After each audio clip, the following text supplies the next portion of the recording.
maraming pamilyang Pilipino ang piniling magsama-sama sa Luneta sa Maynila.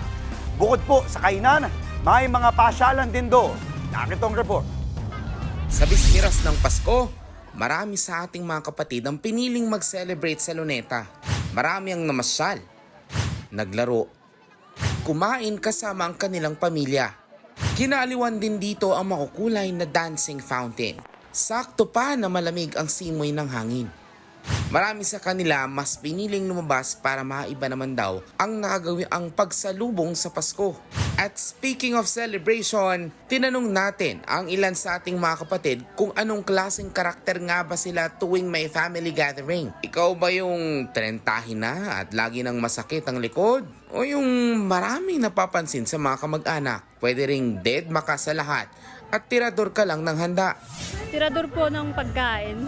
Kasi po palagi lang din naman po kami kumakain ng handa, ganun. Tirador ng handa. Tayo nasakitin. Kasi palagi pong sumasakit yung likod, maraming nararamdaman, lalo na kayong December. Pamahid talaga, yung kasama palagi. Ano man ang peg mo this Christmas, ang importante, kasama ang pamilya sa pagdiriwang. Nagbabalita mula sa Frontline, Ian Luminario, News 5. Mga kapatid, Andre Felix po, manatiling may alam pagdating sa mga mahalagang balita sa loob at labas ng bansa. Mag-follow at mag-subscribe na po sa social media pages ng News 5.